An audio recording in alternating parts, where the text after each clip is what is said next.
الصالحين جميع المؤمنين من المسلمين والمسلمات الأحياء منهم عمل حضرة دين شيخنا سيد الشيخ عبد القادر جلاني وحضرة تاج رفيع سيد الشيخ بهاء الدين شاه نقشبندي وحضرة هجاة الإسلام غزالي وحضرة الشيخ حسن الشاذلي وحضرة مشايخ الكرام الشيخ لله لهم الفاتحة.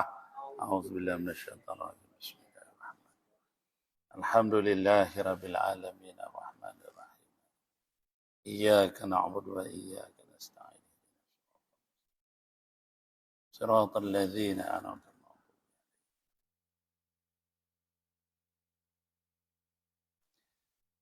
الحمد لله رب العالمين والصلاة والسلام على أشرف الأنبياء والمرسلين وعلى آله وصحبه أجمعين. اللهم صل على سيدنا محمد الفاتح لما أغلق والقاتم لما سبق ونصر الحق بالحق والهدي إلى صراطك المستقيم صلى الله عليه وصحبه حق قدره ومقداره العظيم. لا حول ولا قوة إلا بالله العلي العظيم. لا حول ولا قوة إلا بالله العلي العظيم. لا حول ولا قوة إلا بالله العلي العظيم. Amma ba'. Alhamdulillah kita sambung lagi pengajian kita pada memahami ilmu-ilmu Islam yang kita pelajari pada malam ini berkenaan dengan ilmu tarekat dan tasawuf berpandukan kepada kitab Haqa'iq Anit Tasawuf. Kitab saya muka surat 6.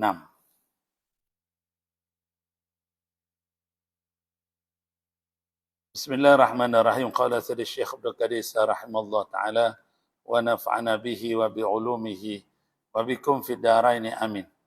Dalam buku Qawaid Anit Tasawuf, kaedah-kaedah ilmu tasawuf, Syekh Ahmad Zarruq rahimahullah ta'ala mengatakan bahawa kata ataupun perkataan tasawuf telah didefinisikan dan ditafsirkan dari berbagai aspek sehingga mencapai sekitar 2000 definition, 2000 huraian. Perkataan tasawuf itu saja. Semua itu disebabkan kerana ketulusan untuk menghadapkan diri kepada Allah yang dapat dicapai dengan berbagai-bagai cara. Menurut Syekh Abdul Qadir, tiang penyangga tasawuf adalah penyucian hati dari kekotoran harta benda. Dan asasnya adalah hubungan manusia dengan Sang Pencipta yang agung, iaitu Allah Ta'ala. Sufi adalah orang yang hati dan perhubungannya suci murni hanya untuk Allah, sehingga Allah memberinya karamah. Jadi orang yang dikatakan sufi, yang dikatakan tasawuf, adalah orang yang nak mendekatkan diri dengan Allah SWT dan adalah orang yang membersihkan hatinya daripada segala sifat-sifat jahat ataupun sifat-sifat mazmumah. Akar kata tasawuf, muka surat 7. Terdapat bermacam-macam pendapat mengenai punca perkataan tasawuf ni tadi. Ada yang mengatakan bahawa perkataan tasawuf berasal daripada kata sufah, kain dari bulu. Dinamakan demikian kerana kepasrahan seorang sufi kepada Allah ibarat kain bulu yang dibentangkan. Ada juga orang mengatakan sufah ni daripada perkataan tentang kain bulu. Ada yang berpendapat pula bahawa perkataan tasawuf berasal dari kata sifah ataupun sifat, sebab seorang sufi adalah orang yang menghiasi diri dengan segala sifat yang terpuji dan meninggalkan setiap sifat yang tercela. Itu bila dia sebut sufi tu. Mana orang ni nak jadi orang yang mengikut jalan Nabi. Ada yang berpendapat bahawa perkataan tasawuf berasal daripada kata safah, bersih. Abu Fat Abbasti mengatakan dalam sebuah syair, orang berselisih dan berbeza pendapat tentang sufi. Sebahagian berhujah bahawa dia berasal dari kata suf. Dan aku tidak memberikan nama ini kecuali untuk pemuda yang membersihkan diri sehingga dia dinamakan sufi. Jadi ini pun ulama huraikan juga daripada mana punca perkataan nama tasawuf, perkataan sufi ini tadi. Ada yang berpendapat bahawa perkataan tasawuf berasal daripada kata sufah ataupun sufah sebab seorang sufi mengikuti ahli sufah, sahabat-sahabat Rasulullah yang miskin, yang berhijrah daripada Makkahul Mukarramah ke Madinatul Munawwarah Nabi buat tempat kat mereka, belakang masjid. Kalau kita pergi Masjid Nabawi sampai sekarang ada, dia macam pangkin. Tapi dah buat daripada batu lah. Ada pagar kat belakang, belah kiri. Belakang masjid. Kita boleh nampak. Itu tempat ahli sufah. Apa kerja mereka ni? Mereka kerja mengapai. Mengapai Quran, mengapai hadis. Mereka duduk tentu. Sebab mereka ni miskin. Tak ada keluarga, tak ada apa. Dan majoriti adalah pemuda-pemuda. Lebih kurang 80 orang. Duduk tentu. Harap tunggu Nabi bagi makan. Punya nak selamatkan iman. Kita dapat iman, tak ada rasa apa-apa. Buat dah. Sahabat Nabi, kena bunuh, kena seksa, kena dera. Tak? Cabut lari. Jadi kita kena fikir benda tu. Itu dipanggil sufah tu tadi. Ya? Sebab seorang sufi mengikuti ahli sufah dan sifat yang telah ditetapkan oleh Allah bagi mereka, sebagaimana dalam firman-Nya suratul Kahfi, dan bersabarlah engkau bersama orang-orang yang menyeru Tuhan mereka. Jadi Allah perintahkan kepada Rasulullah SAW bersabar dengan sahabat-sahabat yang sama-sama duduk berzikir Allah, menghafal Quran, dan menghafal hadis Nabi. Dan ahli sufah adalah generasi pertama kalangan sufi. Potret kehidupan mereka dalam menjalankan ibadah dengan penuh keikhlasan, muka surat 7, telah menjadi teladan utama bagi generasi sufi pada masa-masa berikutnya. Jadi, benda ni, sejarah Islam ni kita kena baca dekat anak cucu. Kita duduk rumah, jangan kita tak baca dekat anak cucu. Ya, sejarah Islam ni tadi. Punca kedatangan agama ni lagu mana? Macam mana kehidupan Nabi, kehidupan sahabat. Apa aktiviti mereka tiap-tiap hari? Main game ke? Main Facebook ke? Gebang kedai kopi ke? Jadi kita kena tahu history, sejarah kehidupan Rasulullah sallallahu alaihi wasallam yang macam mana dia bawa Islam tu sampai kat kita. Baru kita naik semangat. Kalau tidak kita tak tahu jom bangkai. Lepas itu kita benci pula ke agama ni secara tak sedar.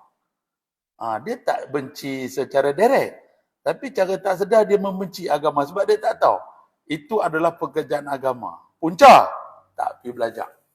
Malas, berasa dah pandai. Ini penyakit lah. Sebab itu orang Islam jadi lemah. Ya? Sebab tak ada ilmu. Dan tak beramal dengan ilmu. Imam Al-Khushairi berpendapat bahawa akar kata tasawuf adalah kata safwah. Orang pilihan ataupun orang suci. Di samping itu, ada yang berpendapat bahawa kata tasawuf berasal dari kata saf. Seolah-olah para sufi berada di saf pertama dalam menghadapkan diri kepada Allah dan berlomba-lomba untuk melakukan ketaatan. Itu memang aktiviti sahabat Rasulullah. Sebab itu kalau kita baca sejarah sahabat Rasulullah ni, memang pelik-pelik. Memang perangai mereka ni orang kata gila. Sebab mereka sangat taksub kepada Allah Ta'ala, kepada Rasulullah. Memang luar biasa.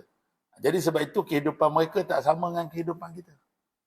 Kita mementingkan dunia. Sahabat Nabi mementingkan akhirat. Lain. Tapi mereka membangunkan dunia juga. Kita ni kalau dah bangunkan dunia, semayang benda apa benda. Duk selesai kerja tentu.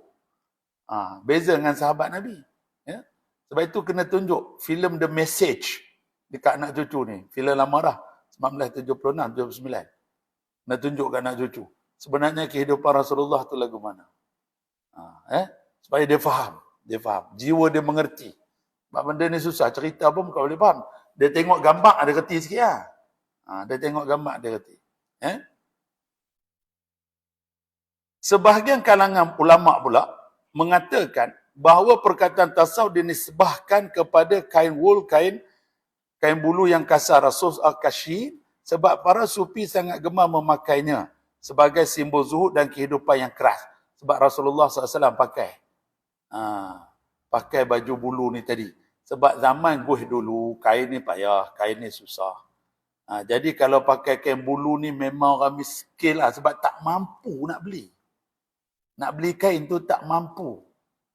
Punya dahsyatnya kehidupan 1400 tahun dulu. Jadi sebab itu, Nabi pun pakai lagu tu ya. Rumah Nabi bukannya ada almari. Mana ada almari baju. Nabi bukan macam kita baju melambat-lambat. Baju Melayu tu lepas pun tak pakai. Dah beli baju raya baru. Nampak tak? Nabi tak ada lagu tu. Jadi kehidupan memang berbeza.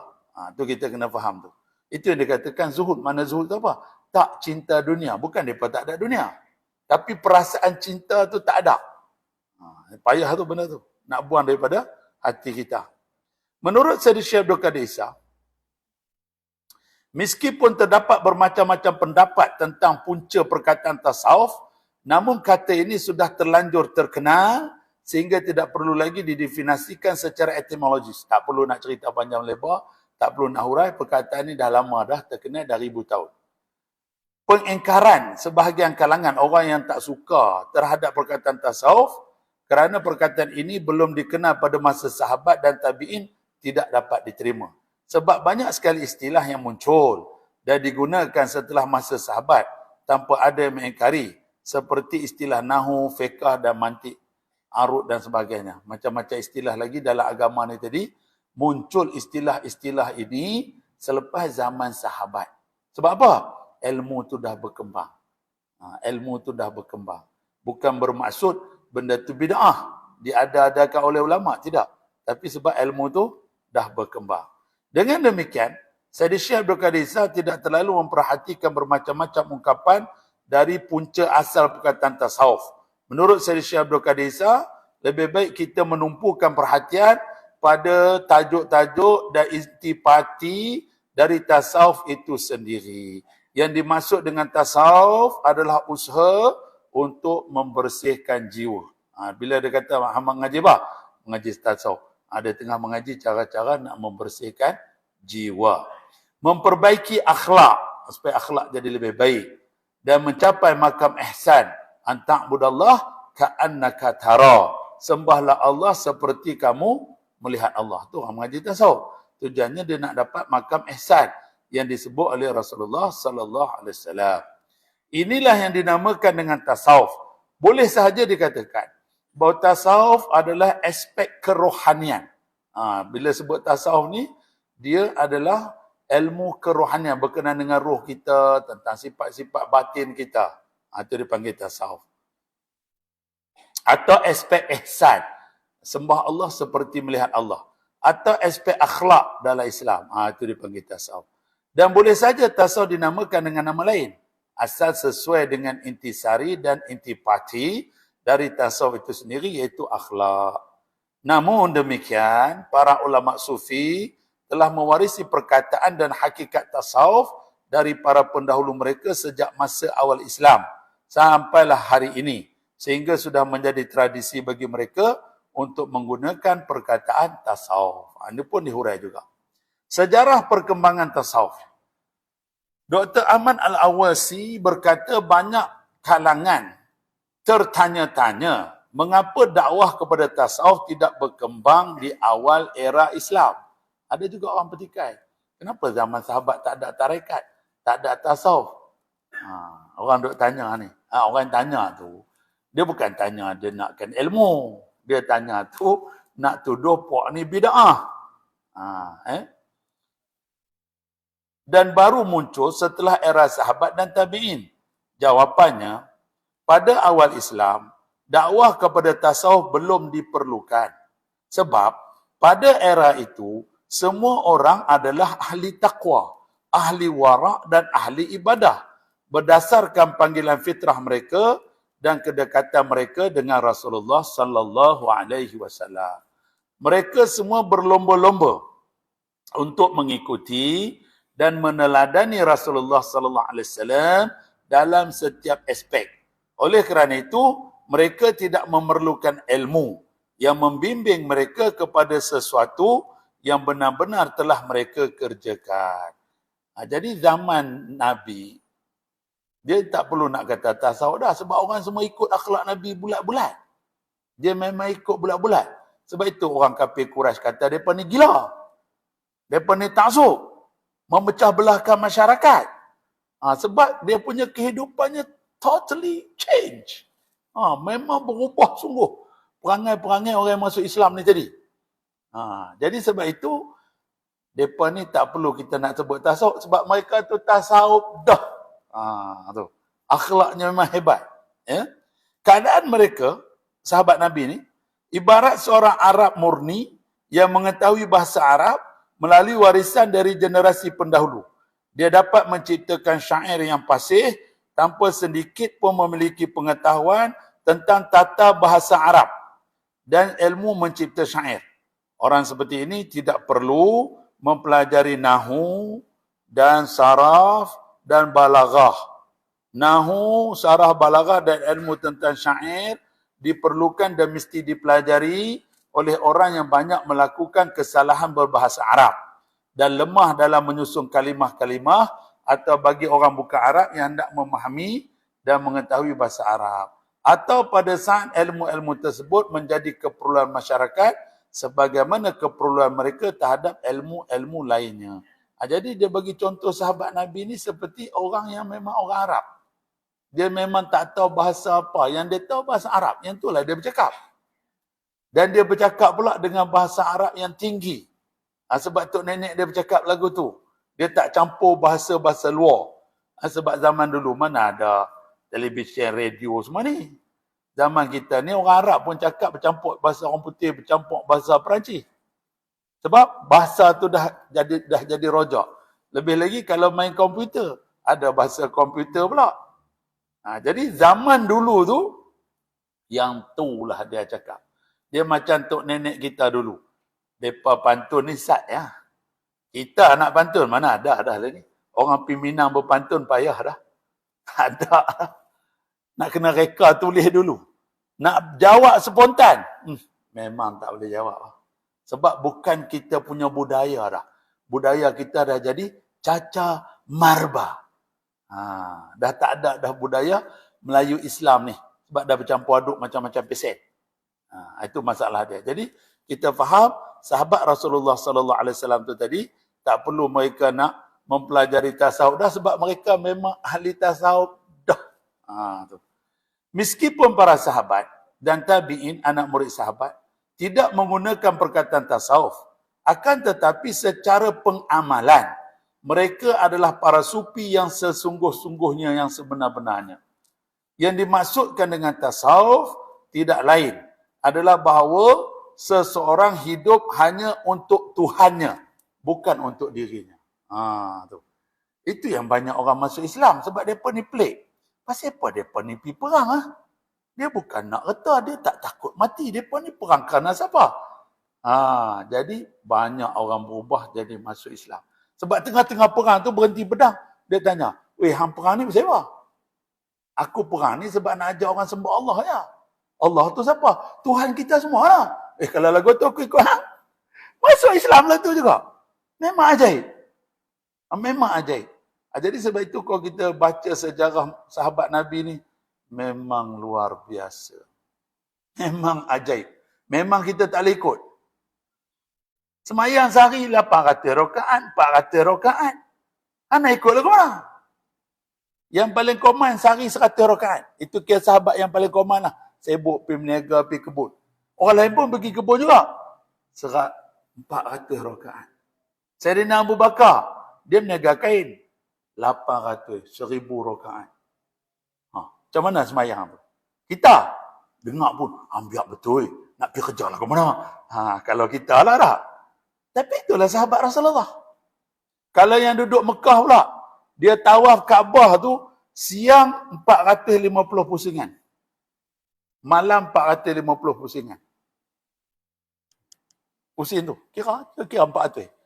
Pusing 7 kali pun kematu kaki dah. 7 kali dipanggil satu tawaf. Mereka tawaf 70 kali. 7 kali 7, 450 pusingan. Try lah. Try. Tu sahabat yang duduk Mekah. Yang duduk Madinah tu lah tadi. Semayangnya tiap-tiap hari. Konsisten, istiqamah tu. Kalau yang 400, 400 rakaat. Kalau yang 800, 800 rakaat. Macam mana tu? Kehidupan mereka. Tapi mereka hidup. Makan, minum, anak, bini. Pergi kebun, panjat buah pokok kurma. Jangan-jangan kerja macam kita juga. Sama ya. Tapi beragama mereka itu. Kat situ yang ajaib. Nampak tak? Yang sekolah ada juga sekolah. Yang nak mengajar budak-budak ada juga. Sama je. Kan apa bezanya. Tapi keyakinan mereka, makrifat mereka kepada Allah, kepada Rasulullah ni luar biasa. Sebab itu Kita kena faham baik-baik. Jadi mereka hidup kerana Allah, bukan untuk dirinya. Dia menghiasi dirinya dengan zuhud, tekun melaksanakan ibadah dan berhubungan dengan Allah dengan ruh dan jiwanya di setiap waktu dan berusaha mencapai berbagai kesempurnaan sebagaimana telah dicapai oleh para sahabat dan tabi'in yang telah sampai ke tingkat kerohanian yang paling tinggi. Para sahabat tidak hanya sekadar mengikrarkan iman dan menjalankan kewajipan-kewajipan semaya 5 waktu, akan tetapi mereka menyertai ikrar iman tersebut dengan perasaan, menambah kewajipan-kewajipan dengan amalan-amalan sunnah dan menghindari yang makruh di samping yang haram, sehingga mata hati mereka bersinar, butiran-butiran hikmah terpancar dari nurani mereka dan rahsia-rahsia ketuhanan melimpah di dalam jiwa mereka. Begitu pula keadaan para tabi'in dan pengikut tabi'in. Memang dahsyat. Jadi sebab itu, kalau orang mempertikaikan sahabat Nabi, mempertikaikan tabi'in, tabi'in ni tadi, sebenarnya mereka tak baca sejarah. Dia tak tahu karakter, watak orang-orang ni. Macam mana mereka kata, mana boleh hafal sampai 600,000 hadis. Hang tak kenal orang. Sebab kehidupan mereka totally different. Memang tak sama dengan kita. Dan mereka ni semua ajaib-ajaib. Ajaib-ajaib. Macam-macam karamah Tuhan bagi. Jadi memang pelik lah. Jadi sebab itu orang tengok orang pelik. Lepas itu sahabat ni pula, kalau duduk dalam masjid Nabi tu semua diam. Tak bercakap. Semua diam dan tunduk. Tunggu Nabi nak cakap apa. Jadi kalau orang asing datang, tak tahu mana satu Rasulullah. Sebab sama ya semua pakai baju putih belakang. Tu dahsyat tak dahsyat? Jadi inilah yang disebutkan ahli sufi yang sebenarnya. Memang mereka ni orang yang membersihkan jiwa. Yang disuruh kita ikut mereka. Kena ikut mereka ni. Memang hebat sungguh. Ketiga masa tersebut adalah masa keemasan dan sebaik-baik masa dalam Islam. Nabi SAW bersabda, khairul quruni qarni. Haza falladhi yalihi walladhi yalihi. Sebaik-baik masa adalah masaku ini, kurun aku, Nabi kata, lalu masa sesudahnya, lalu masa sesudahnya. Jadi ada ulama kata sampai 500 tahun. Masa yang dikatakan kurun yang baik. Sebab orangnya semua baik-baik. Memang luar biasa. Setelah era itu, bermacam-macam bangsa mulai memeluk Islam. Bidang ilmu pengetahuan juga semakin meluas dan terbahagi-bahagi di antara para pakarnya. Setiap kelompok berusaha menetapkan ilmu yang mereka geluti dan mereka kuasai. Setelah penetapan ilmu nahu di awal era Islam, muncullah ilmu fiqh, ilmu tauhid, ilmu hadis, ilmu usul fiqh, ilmu faraid dan ilmu-ilmu lainnya. Jadi ilmu tu berkembang sebab apa? Ramai dah orang. Lepas tu Quran ni tadi telah ditafsirkan oleh para sahabat. Macam mana nak faham? Jadi kemudian dibukukan pula. Jadi nampaklah hebatnya agama ni tadi. Setelah peringkat ini, selepas habis zaman tabi'in, lepas 300-400 tahun, pengaruh kerohanian Islam sedikit demi sedikit melemah. Manusia mulai lupa akan pentingnya bertagharub, mendekatkan diri kepada Allah melalui ibadah, hati dan keazaman. Hal inilah yang mendorong ahli zuhud untuk menetapkan ilmu tasawuf serta menerangkan kemuliaan dan keutamaannya di antara ilmu-ilmu lainnya. Para zahid tidak melakukan itu sebagai tindak balas atas apa yang dilakukan oleh kalangan ulama lain terhadap ilmu-ilmu mereka, sebagaimana dihujahkan oleh sebahagian kalangan orientalis. Namun mereka melakukan itu untuk menutupi kekurangan dan menyempurnakan agama dari segala aspeknya. Dan hal tersebut adalah suatu kemestian demi terwujudnya sikap saling menolong dalam kebajikan dan ketakwaan. Jadi ulama-ulama ni tadi tulis ilmu-ilmu ni tadi dalam kitab ni tadi sebab apa? Supaya ilmu ni tak hilang. Sebab manusia ni sifatnya pelupa. Ya, bukan semua orang kuat ingatan. Jadi ditulislah ilmu ni. Jadi sebab tu ilmu tu semua ada kitab-kitab dia. Para sufi generasi pertama telah membangunkan asas tarekat mereka berdasarkan ilmu yang mereka ambil dari para ulama yang terpercaya sebagaimana terdapat dalam sejarah Islam. Sejarah perkembangan tasawuf dapat dilihat dengan jelas dalam sebuah fatwa yang disampaikan oleh muhaddis Syekh Muhammad Shadiq Al-Ghumari Al-Maghribi, seorang pakar dalam bidang hadis. Pada satu hari, dia ditanya oleh seseorang tentang siapa yang pertama kali mendirikan tasawuf. Tasawuf ni sebenarnya punca daripada mana? Siapa dia? Dan apakah tasawuf berlandaskan pada wahyu samawi? Tasawuf ni daripada wahyu kah? Daripada Quran kah? Dia menjawab bahawa asas dari tarekat adalah wahyu samawi, wahyu daripada langit, yang merupakan sebahagian dari ajaran agama yang dibawa oleh Nabi Muhammad sallallahu alaihi wasallam. Saya sempat jumpa dengan Syekh ni punya anak murid masa saya pergi Morocco. Dia kata, Syekh kata Islam akan bangkit daripada tempat hang. Dia tanya saya, mai daripada mana? Kita kata mai daripada Malaysia. Arwah tok guru aku sebut dah, Islam akan bangkit daripada tempat hangpa. Tu. Jadi sebab itu, benda ni ulama-ulama ni, mereka ni beramal dengan ilmu. Jadi mereka ni bukannya orang yang tak ada ilmu. Jadi orang yang tak tahu, dia ingat ilmu tarekat tasawuf ni rekan ulama. Tidak diragukan lagi bahawa tarekat atau tasawuf adalah makam ihsan. Dan ihsan adalah salah satu dari 3 elemen dasar agama. Sebagaimana diterangkan oleh Rasulullah sallallahu alaihi wasallam dalam sebuah sabdanya setelah menjelaskan ketiga elemen dasar tersebut. Ini adalah Jibril yang datang untuk mengajari kamu tentang agama kamu. Ketiga elemen dasar agama tersebut adalah Islam, iman dan ihsan. Islam adalah ketaatan dan ibadah. Iman adalah cahaya dan akidah. Sedangkan ihsan adalah maqam muraqabah, pengawasan, dan musyahadah, penglihatan dengan mata hati, sebagaimana tersebut dalam sabda Nabi sallallahu alaihi wasallam, al-ihsanu an ta'budallaha ka'annaka tarahu fa in lam takun tarahu fa innahu yarak. Jadi dia kata, ihsan, Nabi kata, adalah engkau menyembah Allah seperti engkau melihatnya. Sekiranya engkau tidak melihatnya, maka yakinlah Allah melihat kepadamu. Hadis tersebut menerangkan tentang 3 elemen dasar Islam. Barang siapa meninggalkan makam ihsan, yakni meninggalkan tarekat atau tasawuf, maka tidak diragukan lagi bahawa keberagamaannya kurang.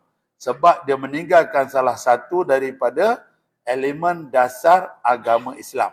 Sasaran yang hendak dicapai oleh tarekat atau tasawuf adalah makam ihsan setelah memperbaiki Islam dan iman. Tu. Jadi ni kita nak kena faham baik-baik masalah ini tadi, supaya kita tahulah bahawa ilmu ni tadi bukan yang direka-reka oleh ulama. Dalam mukadimahnya, Ibnu Khaldun berkata, ilmu tasawuf adalah salah satu di antara ilmu-ilmu syariat yang baru dalam Islam. Asal mulanya ialah amal perbuatan ulama salaf dari para sahabat, tabi'in dan orang-orang sesudah mereka.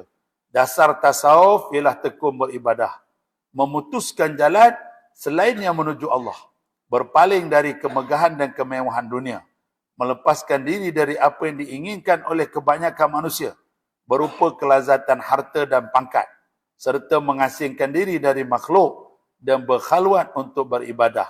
Yang demikian ini sangat umum dilakukan oleh para sahabat dan para ulama salaf. Jadi sebab itu kalau kita pergi Madinah, dulu dia ada masjid, macam-macam masjid. Masjid Sayyidina Umar, masjid Sayyidina Abu Bakar, masjid Sayyidina Bilal. Ini semua adalah tempat-tempat khalwat sahabat-sahabat ni. Jadi kalau kita pergi dekat Masjid 7, dekat tempat peperangan Khandaq, kan ada situ. Yang masih ada dia perkekalkan lagi, Masjid Sayyidina Abu Bakar, kecil batu tu. Lepas tu Masjid Sayyidina Ali. Semua ada tempat-tempat kubu-kubu ni tadi, sambil mereka perang, sambil mereka beramal dalam tu. Tu kita faham baik-baik. Jadi zaman itu, benda ni semua orang buat. Semua orang berkhalwat. Tapi zaman kita, tak ada. Semua orang main Facebook. Dah berbeza, zaman dah berbeza. Nampak tak? Semua orang melepak kedai kopi. Tak kira Tok Lebay, Tok Imam, Tok Ustaz. Adakah berbeza? Zaman dah berbeza. Tak boleh nak buat apa dah. Jadi zaman dulu, semua orang ni tadi umum dilakukan oleh para sahabat dengan berkhalwat untuk beribadah. Lalu ketika manusia mulai condong dan terlena dengan urusan duniawi, pada abad kedua dan sesudahnya, nama sufi dikhususkan bagi orang-orang yang tekun beribadah sahaja. Itu puncanya. Sebab apa kata Ibn Khaldun? Sebab orang-orang ni dah berubah. Dah beralih. Dah tak beramal ibadat. Jadi ulama-ulama ni menghidupkan balik amalan ini. Penggalan terakhir, kenyataan Ibn Khaldun di atas menyatakan bahawa munculnya tasawuf dan sufi merupakan kesan dari terlenanya umat dengan urusan duniawi pada abad kedua Hijrah. Oleh sebab itu, wajar jika orang-orang yang tekun beribadah ketika itu mengambil sebuah nama untuk membezakan diri mereka dari kebanyakan orang yang terlena dengan urusan duniawi yang fana itu. Itu dia. Jadi sebab itu punca dia tadi ada sebab musabab dia. Dalam kitabnya Al-Intisal li Tariq As-Sufiyah dari Syekh Muhammad Shadiq Al-Ghumari mengatakan bahawa pendapat Ibn Khaldun mengenai sejarah munculnya tasawuf ini diperkuat oleh pendapat disampaikan oleh Al-Kindi dalam kitab Ulad Al-Misri dalam pembahasan mengenai peristiwa-peristiwa yang terjadi pada tahun 200 Hijrah. Pada waktu itu di kota Iskandariah muncul sekelompok orang yang dinamakan dengan kelompok Sufi yang menyeru kepada kebaikan. Selain itu, pendapat Ibn Khaldun di atas juga diperkuat dengan pendapat Al-Maqsudi dalam kitab Muruj Al-Zahab. Al-Maqsudi meriwayatkan daripada Yahya Ibn Aqsam bahawa pada suatu hari Khalifah Ma'mun sedang duduk di istana ketika Ali Ibn Saleh masuk sambil berkata, "Wahai Amirul Mukminin, ada seorang laki-laki di luar. Dia memakai pakaian putih yang kasar dan memohon untuk bertemu denganmu untuk membincangkan sesuatu. Dan setahuku dia berasal dari kalangan Sufi." Kedua cerita di atas memperkuat kenyataan Ibn Khaldun seputar sejarah awal, perkembangan dan pertumbuhan tasawuf. Wallahu a'lam. Jadi itu kita takmalan ni. Jadi kita lihat bahawa maknanya mula tasawuf ni sebab apa dia perkataan tasawuf punca daripada mana. Jadi buku ni sangat baguslah. Jadi kalau orang tanya kita senang kita nak jawab. Wallahu a'lam. Habis. Ada soalan?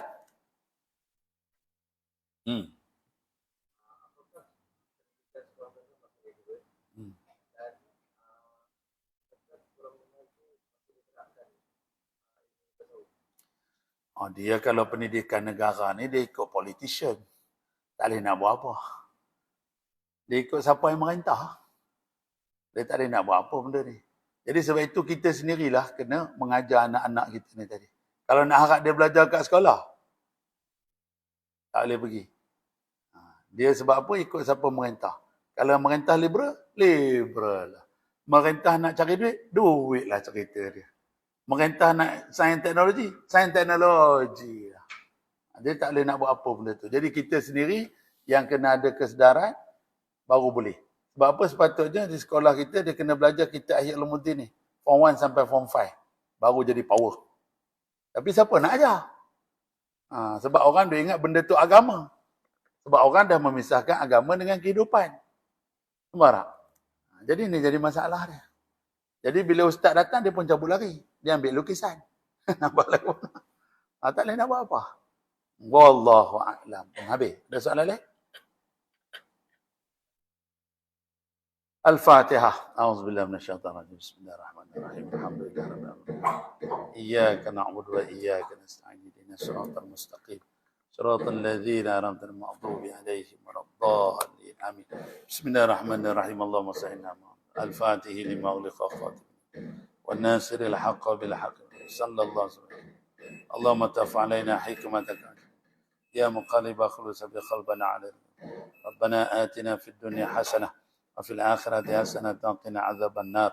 وصلى الله على سيدنا محمد ختم الأنبياء والمرسلين والحمد لله رب العالمين. أستغفر الله Qataballahu minkum.